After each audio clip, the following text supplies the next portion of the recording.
ज्यावेळेस आपले सगळीकडून मार्ग बंद होतात त्यावेळेस आपल्याला देव आठवतो बघा, हे तर नक्कीच आहे. आता एवढं मला बरं नव्हतं आणि आमच्या गावातल्या देवीची यात्रा चालू झाली होती. तर मी काही दर्शनाला गेलेच नव्हते. 2 दिवस झाले होते बरं नसल्यामुळे. परंतु म्हटलं बरं नाही कुठपर्यंत म्हणावं, चला देवीची यात्रा संपून जाईल. म्हणून मी यात्रेत निघाले आणि त्याच्यानंतर देवीची छान अशी ओटी वगैरे भरून घेतली. ओटी भरल्याच्या नंतर त्याच्यानंतर मी इथं पोरांना खाऊ घेतला थोडासा. आता घ्यायची होती भाजीची शेव, पण म्हटलं खाऊ पण घेऊ थोडासा. भाजी शेव काही घेतली नाही, खाऊ घेतला. आणि यात्रा म्हटलं की आपला मोह काही आवरणार नाही. तसं मला खरेदीची खूप सवय आहे, घरातल्याच वस्तू घेत असते. परंतु आज तसं काही झालेलं नाही आहे. माझ्या स्वतःसाठी पण एक वस्तू घेतलेली आहे मी. तर मला इथं गहू-चाळाची चाळणी तशी घ्यायचीच होती, म्हणून गहू-चाळाची चाळणी घेतली. आणि इथून बघा किती छान हे दृश्य दिसू लागलं पाळण्याचं. परंतु पाळण्यात मी कधी बसत नाही. घरी आले, स्वातीला सगळ्या वस्तू दाखवल्या.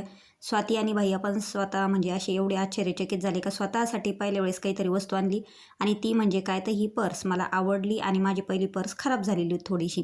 तर हे जे गळ्यातलं आहे हार वगैरे आहे, थोडंसं रबर क्लचर वगैरे आहे, ते स्वातीसाठी आणलं. आणि मला हे कानातल्याचे जोड स्वातीसाठी खूप आवडले म्हणून 3 जोड आणले. रबर आणि क्लचर आणले आणि चाळणी आणली गहू-चाळाची. मला आता पहिली चाळणी माझी तांदूळाची होती, तर ही थोडीशी जाडसर गहू-चाळाची चाळणी आणली.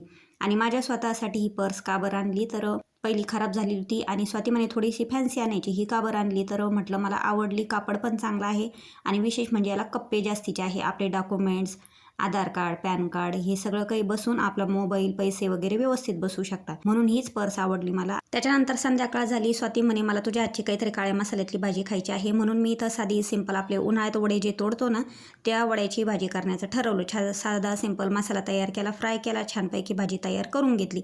आता आम्ही सुद्धा जेवतो, तुम्ही सुद्धा जेवायला या. आणि व्हिडिओ जर आवडला तर नक्कीच लाईक करा, शेअर करा आणि सबस्क्राईब करायला अजिबात विसरू नका. बाय.